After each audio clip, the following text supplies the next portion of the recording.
1 ವರ್ಷದ ಮಗು ಇರ್ಬೋದು, 2 ವರ್ಷದ ಮಗು ಇರ್ಬೋದು, 3 ವರ್ಷದ ಮಗು ಇರ್ಬೋದು, ಕರ್ಕೊಂಬಂದು ತೊಡೆ ಮೇಲೆ ಕೂಡಿಸ್ಕೊಂಡು ಬುಕ್ಕು ಓದಿಸೋದು.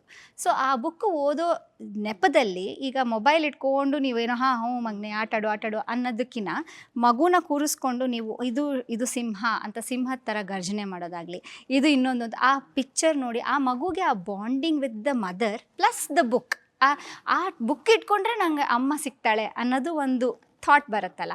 ಸೊ ಆ ಥಾಟ್ ಪ್ರಾಸೆಸ್ನ ಐ ಸ್ಟಾರ್ಟೆಡ್ ಎನ್ಕರೇಜಿಂಗ್. ಅಂಡ್ ಸುಮಾರು ಜನ ಮಕ್ಕಳು ಬರೋಕ್ಕೆ ಶುರು ಮಾಡಿದ್ರು. ಆದರೆ ಆಗ ನನಗೆ ಅನ್ನಿಸ್ತು, ನಾನು ಯಾಕೆ ಕಥಾಲಯಗೆ ಹೋಗಿ ನಾನು story telling proper diploma course ಯಾಕೆ ಮಾಡಬಾರ್ದು ಅಂತ. ಸೊ ನಾನು ಕಥಾಲಯಗೆ ಹೋಗಿ I started learning story telling. ನನ್ನ ಮೊದಲು ಕಾಲೇಜಲ್ಲೆಲ್ಲ ಸ್ವಲ್ಪ ಥಿಯೇಟರೆಲ್ಲ ಇತ್ತು, but let me learn proper way of doing. ನಂಗೆ ಅದೊಂದು, ನಾನು ಏನಾದರೂ ಮಾಡಿದ್ರೆ ಅದನ್ನು ಕಲಿತು ಅದನ್ನು ಅರ್ತು ಅದ್ರಲ್ಲಿ ಮಾಡಬೇಕು, ಇಲ್ಲಾಂದರೆ ನಾನು ಮಾಡಲೇಬಾರ್ದು. ಸುಮಾರು ವಿಷಯ ನಾನು ಮಾಡೇ ಇಲ್ಲ, ಯಾಕಂದರೆ ನನಗೆ ಅದು ಗೊತ್ತಿಲ್ಲ ಅನ್ನೋ ಭಯಕ್ಕೆ. ಸೊ ನಾನು ಅದರೊಳಗಡೆ ಹೋದರೆ ನಾನು ಕಂಪ್ಲೀಟ್ ಇನ್ವಾಲ್ವ್ ಆಗಬೇಕು ಅಂತ.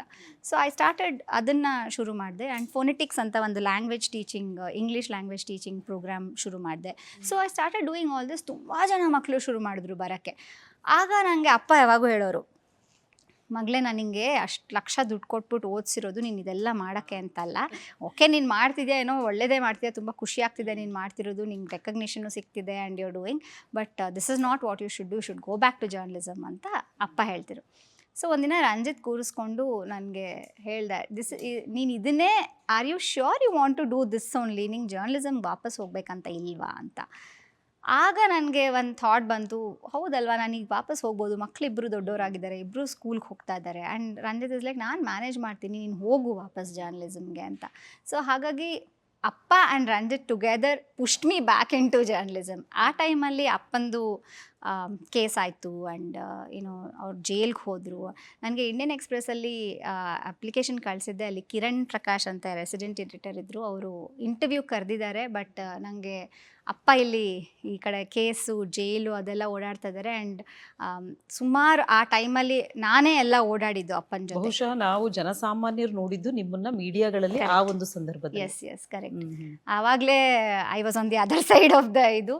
ಸೊ ಆ ಟೈಮಲ್ಲಿ ಅಪ್ಪನ ಜೊತೆ ಒಂದು ಸಪೋರ್ಟ್ ಸಿಸ್ಟಮ್ ಅಂತಲೇ ಹೇಳ್ಬೋದು. ನಾನು I've always been that. Actually ಅಪ್ಪ ಏನೋ ತುಂಬ ಜನ ಗೊತ್ತಿಲ್ಲ, ನನಗೆ ಅಪ್ಪ ಏನೇ ಕಷ್ಟ ಬಂದರೂ ಏನೇ ದುಃಖ ಆದರೂ it could be anything.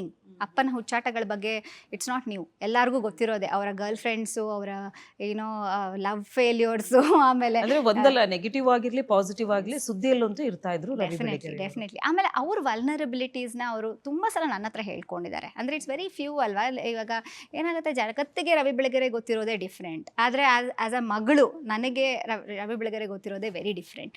So ಹಾಗಾಗಿ ಅವ್ರ ವಲ್ನರಬಿಲಿಟೀಸ್ನ ನಾನು ನೋಡಿದ್ದೀನಿ. ಅವ್ರು ಯಾವ ಟೈಮಲ್ಲಿ ಅಷ್ಟು ವಲ್ನರಬಲ್ ಆಗಿ ಹತ್ಕೊಂಡಿರೋದು. ನನ್ನ ಯಾಕೆ ಮಗಳೇ ನಾನು ಹಿಂಗೆ ಮಾಡೋಣ, ಎಷ್ಟೋ ಸಲ ಅವ್ರಿಗೆ ಅಪ್ಪ ನೀವು ಮಾಡ್ತಿರೋದು ತಪ್ಪು ಅಂದಾಗ ಅವರು ಇಲ್ಲ ಹಿಂಗಲ್ಲ ಅದು ಕರೆಕ್ಟೇ ನಾನು ಮಾಡ್ತಿರೋದು ಅಂತ ಹೇಳಿ, ಆಮೇಲೆ ಎಷ್ಟೋ ಸಲ ನಂಗೆ ಫೋನ್ ಮಾಡಿ ಇಲ್ಲ ನೀನು ಅವತ್ತು ಹೇಳಿದ್ದು ತುಂಬ ಸರಿ ಅಂತ.